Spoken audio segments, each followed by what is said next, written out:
Alright guys, I'm pretty pleased with my Robo-annealer, an automatic rifle casing feeder for annealing.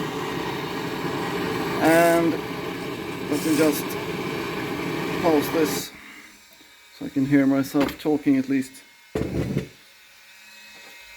Okay, I just did a couple of 223 brass. Let's say I want to do some longer casings. I just loosen these thumb screws and I can slide the whole assembly like this. So let's set this up for 757R, like that maybe.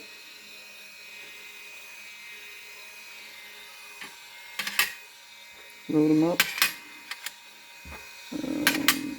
This hopper can take, I think, around maybe 10 cases. And press play again.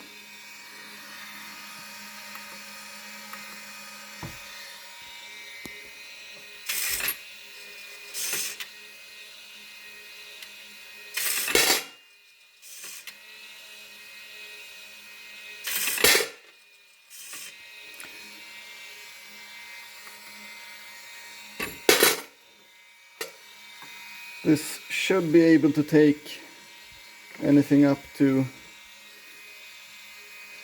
375 Holland and Holland or 357 Lapua Magnum or any long cases like that.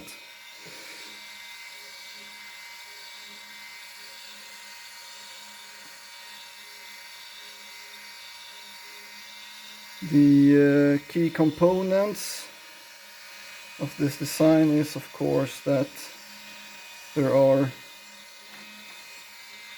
two moving parts. One is an SG90 servo with 3D printed rack and pinion to get the linear motion to throw out and insert a new case. The other moving part is an N20 geared motor, and the pulleys are simply made out of standard metal washers.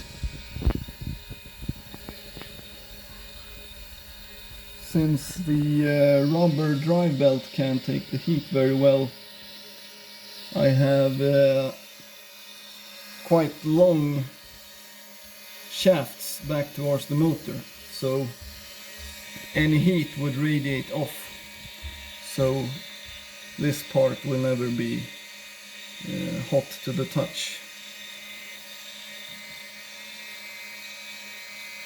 And the rollers are made of old rifle casings, as you can see. I just drilled and attached an M5 threaded rod.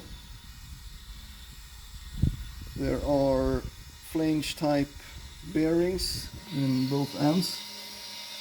The motor is quite strong, but the rubber band friction doesn't allow for very great power, so any friction is most unwelcome. The brain in all this is this ESP32 microcomputer with a little display on it.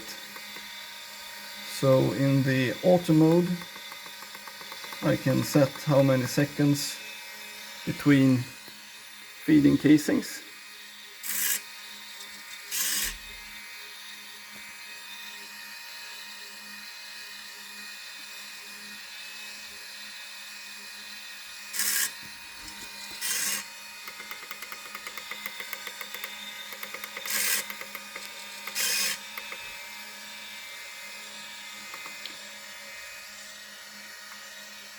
And this controls servo through a PWM signal. The rotary motor is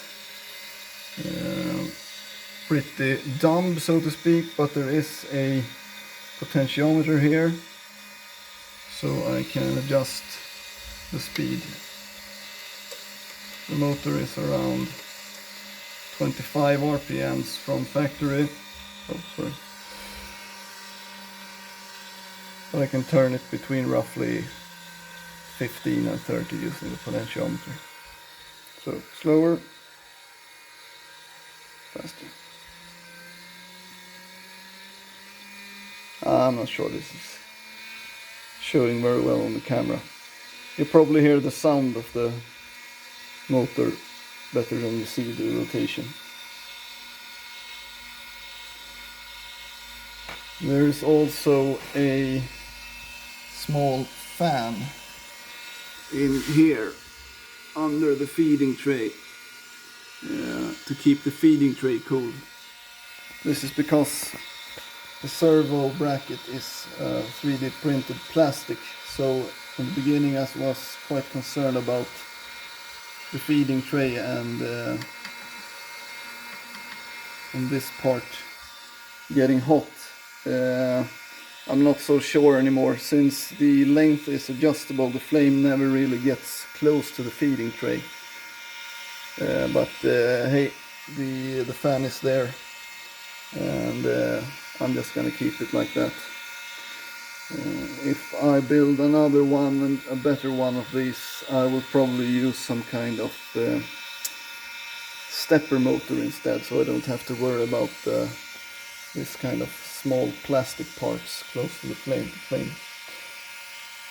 Anyways, quite pleased with this design. I think most of you will be able to pull this off yourself if you want to. Just reach out if you want Micropython code for the ESP32. It's not very advanced. Alright, thank you.